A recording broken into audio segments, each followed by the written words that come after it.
예, 오늘 뉴스탑10은 바로 여기부터입니다. 2위와 4위가 나왔습니다.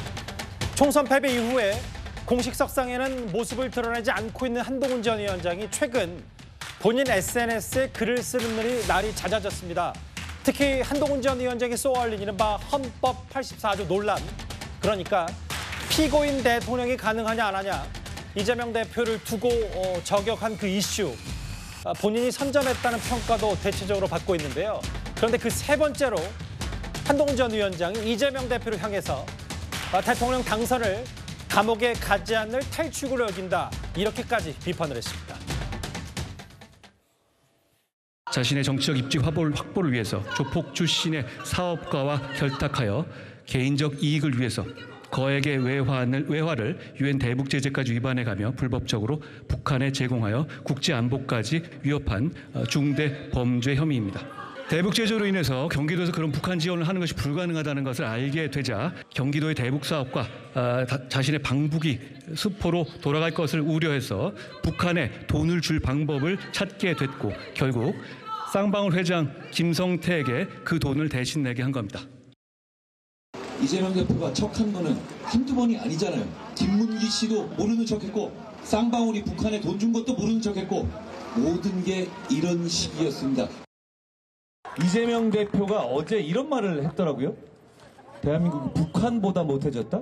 무역 수지가 북한보다 못해졌다? 이런 말을 했습니다. 그렇게 북한이 좋아서 북한 가기 위해서 조폭 출신 쌍방울 통해서 돈 갖다 줬습니까? 지난 법무부 장관 시절 국회에서 이재명 대표의 체포 동의안, 구속 필요성을 역설했을 때부터 최근 유세 때까지, 지난 총선 유세 때까지 하나하나 만나봤습니다. 이게 벌써 세 번째입니다. 3일째 연쇄적으로 이재명 대표를 SNS를 통해서 저격하고 있는 한동훈 전 위원장인데요. 본격적인 얘기를 해보기 전에 이 내용 하기 전에요. 이현정 의원님. 네. 한동훈 전 위원장이 앞으로 차기 당권에 도전하든 앞으로 대통령 선거 대권에 도전하든 이 부분에 대해서 뭐 헌법 84조나 이재명 대표에 관련된 얘기들 하는 것, 이슈는 선점했다고 평가를 하겠습니까? 그렇죠. 사실은 지금 국민의힘이 주도하는 이슈가 거의 없지 않습니까? 일방적으로 민주당에 지금 끌려갈 수밖에 없는 그러한 처지인 것 같습니다. 지금 원구성 문제도 그렇고요. 지금 뭐 국회의장 선출도 그렇고 어쨌건 지금 국민의힘은 자체적으로 이슈를 생산해내는 그런 능력 자체가 거의 없는 정당이 돼버렸어요. 자, 이런 상황에서 지금 이제 한동훈 위원장의 이 어떤 이 문제 제기, 이 문제가 꽤 파장을 일으키고 있는 것 같습니다. 우선 지금 민주당이 하고 있는 각종 방탄 이런 것에 가장 허점을 찔렀다, 이렇게 평가를 하고 있는 거 아니겠습니까? 뭐 소위 급소를 찔렀다는 이야기도 하고 있듯이 급소요? 그만큼 민주당이 이 문제에 대해서 지금 3일 동안 공세를 함에도 불구하고 아무런 공식 입장을 못 내고 있는 것 같아요. 그건 그만큼 굉장히 단혹스럽다라는 이야기를 한 거죠. 왜냐하면 일단 지금 탄핵을 외치고 있잖아요. 그러니까 대통령 임기를 줄이는 문제에 대해서 지금 계속 공격을 하고 있는데, 문제는 한동훈 위원장 이야기는 근데 재판하고 있는 사람은 그러면 재판을 중단해야 되나? 이런 식의 어떤 역발상의 어떤 문제 제기를 하고 있는 거 아니겠습니까? 이제 그러다 보니 지금 민주당이 이 문제에 대한 어떤 공식 입장을 정하지 못하고 있는 것만큼 그만큼 장수의 역할이라는 것은 상대방이 약한 부분, 상대방이 곤혹스러운 부분, 이런 부분들을 잘 적절하게 공격을 해주는 게 아주 뛰어난 장수 아니겠습니까? 근데 지금 국민의힘은 그럴 수 있을 만한 장수가 없는 상황이죠. 자, 그런 상황에서 이제 한동훈 전 위원장의 이 문제 제기는 상당히 민주당에게 곤혹스럽게 하고 있다, 이렇게 볼 수 있을 것 같습니다. 그러니까 이 의원께 하나 질문을 더 드리면, 어쨌든 어제 저녁이었나요? 밤에 공범들이 유죄받으니까 이재명 대표 무죄 못 받았을 거 잘 알 거다. 그러니까 대통령 당선을 감옥 안 간 탈출구로 여겼다. 선거를 재판 확정보다 앞당기라 할 것이고 희대에 무리수를 써야 출마 자격이 생긴다. 차기 대통령 당선을 감옥에 가지 않을 탈출로 여긴다. 그러니까 이현정 의원 말씀은 뭐 급소를 찔렀다, 이슈 선점했다, 이런 개인적인 논평도 해주셨지만 실제로 토요일인가요? 토요일부터 글을 쓰기 시작한 것부터 한동훈 전 위원장 머릿속에는 이 말로 방점을 찍을 이럴 보관이 있었다, 이 말씀을 하시는 거예요? 그렇죠. 결국 이제 문제 제기, 또 거기에 대한 본인의 입장, 그다음에 이제 이재명 대표의 지금 하고 있는 전략, 이렇게 나눠서 지금 사흘 동안 이제 공격을 한 거 아니겠습니까? 그러니까 결국 이제 화제성을 끌어모으는 거죠. 그리고 지금 민주당이 하고 있는 각종 방탄이 해봤자 소용없다라는 것들, 물론 뭐 이게 이제 앞으로 실행될지 안 될지는 뭐 그거는 이제 예측할 수 없습니다만, 그러나 한편에서는 민주당 내에서도 회의론들을 일으킬 수 있는 우리 이렇게 하는데도 불구하고 앞으로 재판이 그러면 계속된다고 그러면 정말 그럴 수 있을까? 라는 부분에 대한 의문점들 이런 것들을 이제 제공해 줬기 때문에 예. 저는 전략적으로 성공한 이슈 제기였다 이렇게 보고 있습니다. 그 서영주 대변인님 여기 뭐 무죄 못 받을 거 잘할 거다 이건 법적인 얘기이기 때문에 잠시 뒤에 또 만나보긴 하더라도 한 전 위원장의 주장은 대통령 선거를 본인 재판 확정 어떤 선고가 나올 때보다 앞당기할 것이다. 그래서 탄핵을 주장하는 거 아니냐. 희대 무리수 이런 표현 어떻게 들으셨어요? 이거 한동훈 전 위원장의 주장이죠, 주장. 한동훈 전 위원장이 얘기한 게 정답은 아니잖아요. 그러니까 본인 스스로 저는 두 가지 측면이 있는 것 같습니다. 제가 봐서는 뭐 전반적으로 봐서 한동훈 전 위원장이 법무부 장관 때보다는 다소 톤이 좀 유해졌어요. 예. 그때는 거의 독설에 가까웠는데 저는 두 가지인데 첫 번째는 본인의 정치적 거취를 위해서 일단은 이재명 대표에 대한 저격을 끊임없이 하는 것 같습니다. 제가 알기로는 사흘 연속하는 것 같은데요.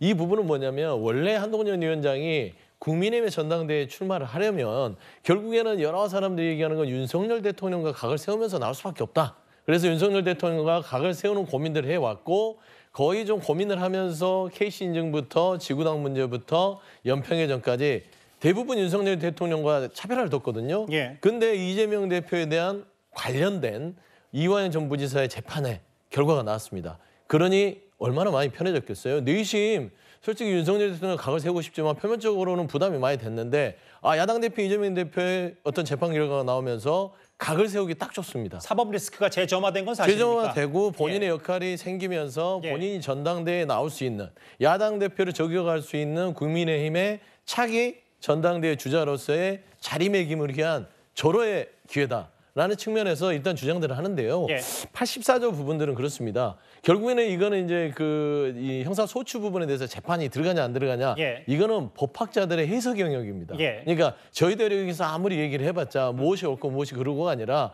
이거는 해석을 통해서 결정해야 될 부분인데 예. 한 가지만 말씀드릴게요. 한동훈 전 위원장 이거는 조금 무리수를 던진 부분들이요. 탄핵이 쉽습니까? 그러니까 이재명 대표가 마음 먹은다고 아무리 해도 저 민주당이 192석 법여권까지 한다고 해서 예. 탄핵이 쉽냐고요. 그게 이재명 대표가 마음 먹은 대로 되는 것도 아닌데 예. 그걸 마치 규정사실에 대해서 실현 가능한 것처럼 하는 것들은 무리수다. 저는 그런 말씀. 네, 일부 강경파에서는 대통령 탄핵을 주장하고 있습니다. 주장을 할 수 있지만 현실적으로 어려운 게 사실이잖아요. 한동훈 전 위원장도 주장이고 뭐 그 부분도 주장이니까 뭐 일단 어느 정도 얘기는 알겠는데요. 저희 오늘 뉴스탑10 출연하신 박상수 변호사가 비슷한 취지로 본인 SNS 글을 올려서 저희가 제작진이 오늘 부랴부랴 준비를 한 내용이 있어요.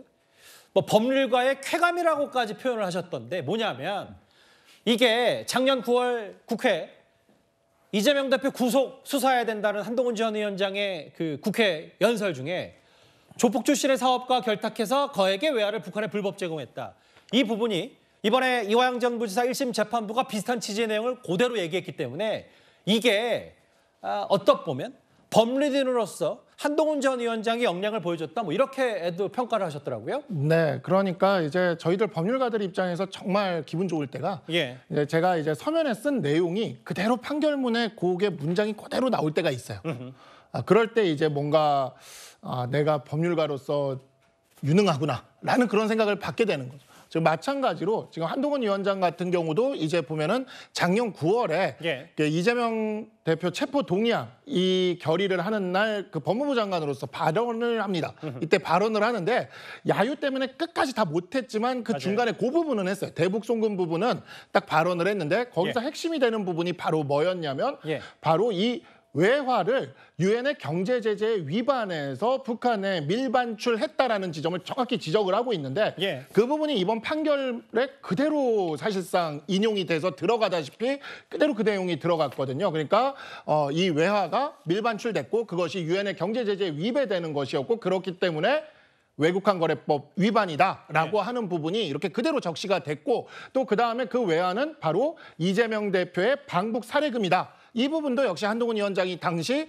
국회에서 본회의장에서 발언을 한 내용인데 예. 이 방북 사례금이라는 것이 명확하게 적시가 돼서 들어갔습니다. 그래서 대북 송금과 관련된 그 주된 쟁점들이 한동훈 위원장이 당시 체포동의안 때 발언할 때 민주당 의원들이 뭐 소리 지르고 뭐 난리도 아니었습니다. 그랬는데 그 내용들이 이번에 법원의 판결문에서 그대로 들어간 거죠. 그러니까 일종의 이 법률가로서 가장 좀 어찌 보면 그 즐거웠을 가장 좀 어찌 보면 그 법률가로서의 그런 자부심이 드는 그게 이제 그 박상수 순간이 변호사 이 순간이라는 거죠. 말씀은 뭐 그게 검사든 변호사든 맞습니다. 예. 재판정에 들어갔을 때 내 예. 주장을 고스란히 재판부 판사가 받아준다면 네. 그것만큼 더 기쁜 일은 없을 텐데 말씀은 한동훈 전 위원장이 앞서 이제 화면으로 나왔지만 국회에서 네. 체포동의안 그 이제 이재명 대표 구속 필요성이 역설할 때 일찍이 그 말들이 고스란히 이제 1심 재판을 반영했기 때문에 그렇습니다. 한동훈 전 위원장이 이 말에 좀 힘이 실릴 수밖에 없다. 그러니까 왜 그러냐면 이제 아무래도 검사가 있고 저쪽도 변호인이 있지 않습니까? 그러니까 양쪽의 증거들이 다 현출돼서 나오는 거예요. 다 현출돼서 나왔고 계속 민주당 쪽에서는 계속 뭐 국정원 그 보고서가 뭐 증거 능력이 없다, 증거 채택이 안 됐다. 아니요, 증거 채택됐고요. 증거 능력 인정됐고요. 그러나 증명력이 충분히 인정되지 않아서 그런 증거들이 다 나왔음에도 불구하고 한동훈 위원장이 발언했던 그 내용 그대로가 판결문에 들어간 거예요. 예. 그렇기 때문에 이거는 정말 다툴 때까지 다퉈서 완승을 한 거죠. 우리 쪽의 주장이 완전히 다 들어가고 적어도 1심에 대해서는 1심에서는 완승을 한 거죠. 이렇게 완승을 할 때 뭐 우리 법률가들은 가장 좀 기쁜 순간이죠. 예. 한동훈 전 위원장이 지난번 국회에서 했던 외화를 북한에 불법 제공했다.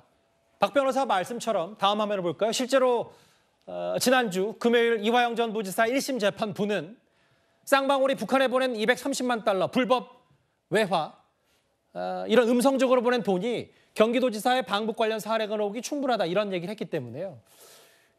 제가 굳이 싸움 붙이려는 건 아닌데 박성수 변호사는 이동환 의원님 민주당이 이제 거리를 두는데 이재명 대표랑 거리를 두는 게 맞다고 얘기를 하는데요.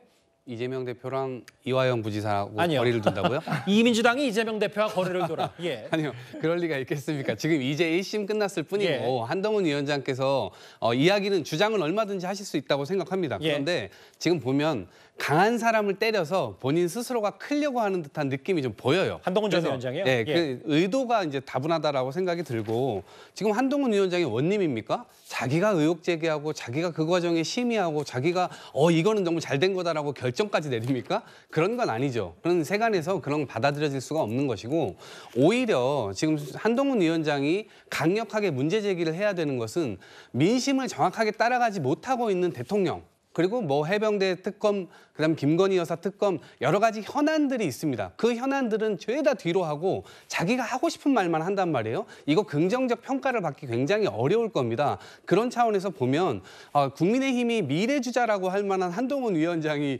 지금 국민들에게서 좋은 평가를 받을 수 있겠습니까? 저는 이렇게 해서는 더 이상 좋은 평가 받기 어렵다 이렇게 생각합니다. 민주당과 이재명 대표가 왜 결별하냐고 하셨어요. 일단 뭐 여기 두 분 주장이 있기 때문에 한번 차례로 들어봤고 알겠습니다. 과거 일찍이 한동훈 전 위원장이 이재명 대표의 이른바 대북송금 혐의에 대해서 국회에서 발언이 1심 재판부가 고스란히 받아들이는 것 취지 3일 연속 연쇄적으로 한동훈 전 위원장이 이재명 대표를 가리켜서 작심 비판을 했는데요.